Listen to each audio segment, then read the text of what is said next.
It's about 10 o'clock at night here. To everyone who does not follow me on my Instagram or my TikTok accounts, they might not know what's happened.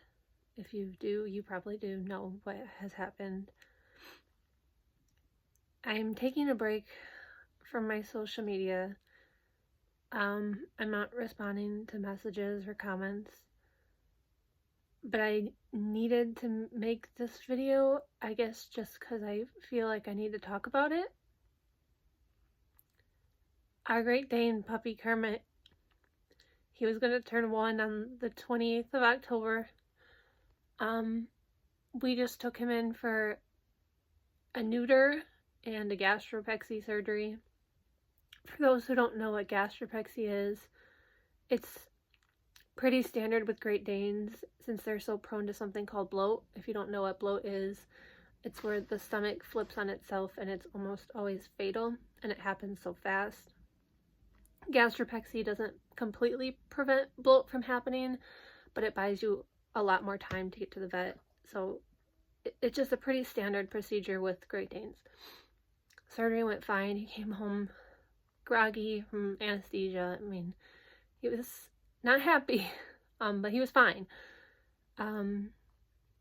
We had him gated in the basement, or not the basement, we had him gated in the den downstairs. My husband slept with him on the couch and then he left for work. That morning, my son woke me up and said, "Hey, Kermit's outside your bedroom door." I'm thinking, what do you mean he's outside my bedroom door? Because we sleep on the second story of the house. And I opened the door and he's laying there. And how did he get up those stairs? How did he get past the gate? I get him to stand up and there's a pool of blood under him.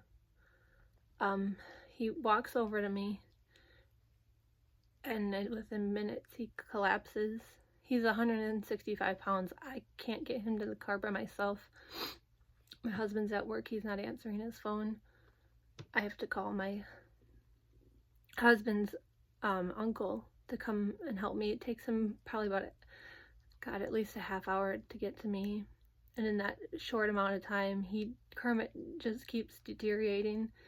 By the time his uncle got here, he completely collapsed. He could not walk. We had to drag him down the stairs.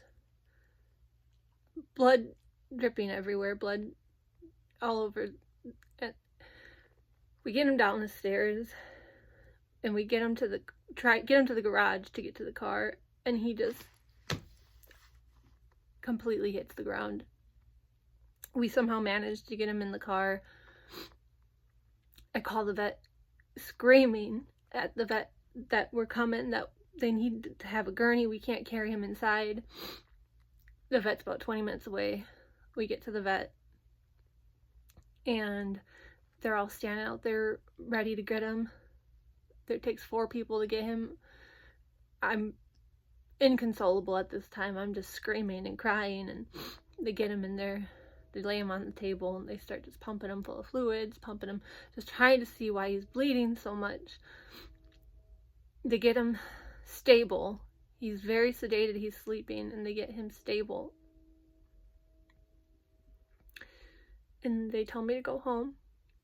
I get my son to school. He's late for school. I get him to school, and they say that they will call me when he's going back in for surgery, to see where the bleeding's coming from. They're going to have to take him in for surgery again.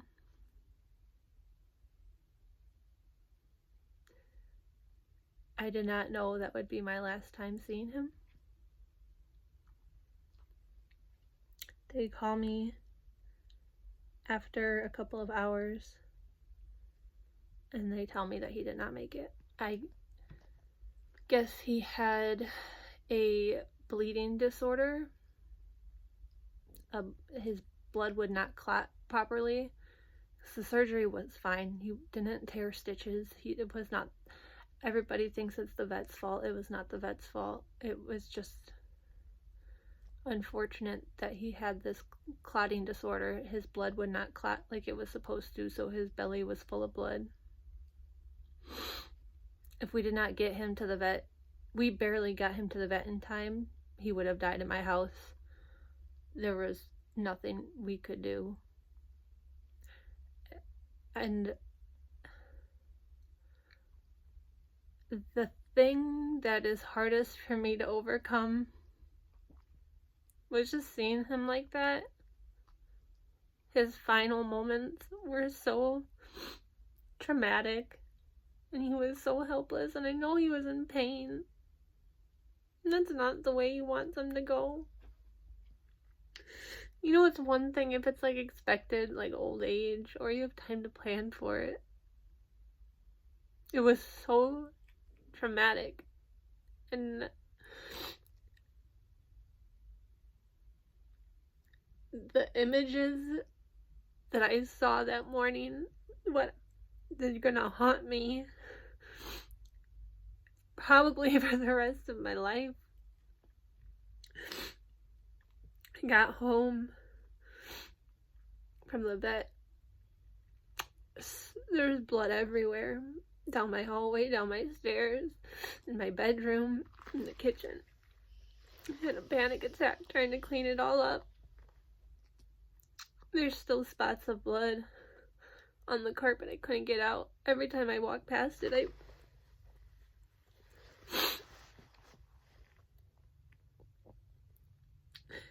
I find it hard not to blame myself.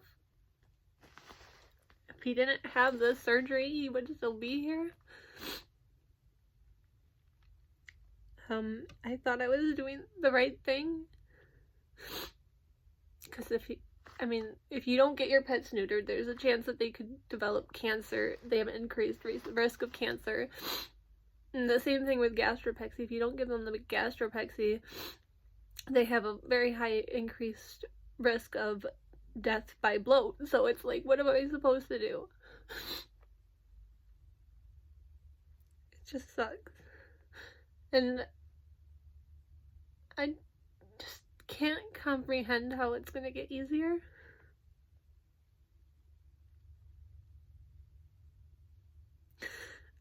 I had to go to the pet store today and get a refund. He was signed up for his good canine citizenship testing as he was going to train for therapy. And this was the last class he needed to take in order to go get certified for therapy. I saw his dog trainer as soon as I walked in, and I just broke down. He would have been such a good therapy dog. He would have been the best therapy dog.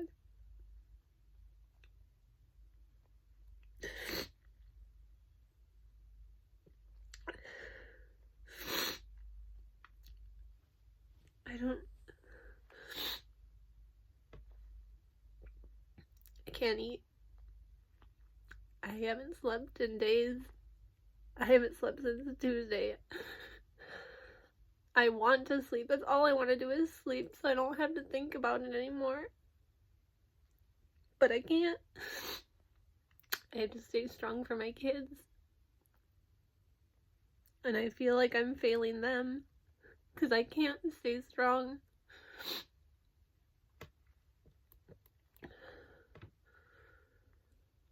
Everything reminds me of him. I was just downstairs and saw one of his dog toys. I want to throw it away because I can't look at it.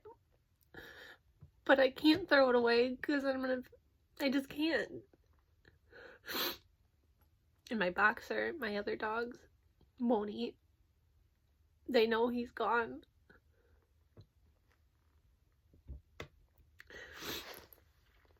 I guess I just I needed to talk about it. I needed to just talk about it. So that is what happened. That is what we are trying to deal with. It's not going well. I've never struggled with something like this before in my entire life. I know some people think it's stupid. He was just an animal. He was just a dog.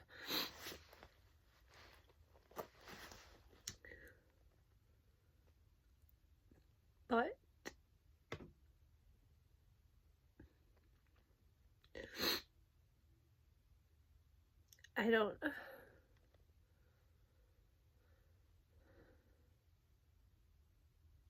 I'm sorry, guys. I will try to be back. I'm giving myself a week.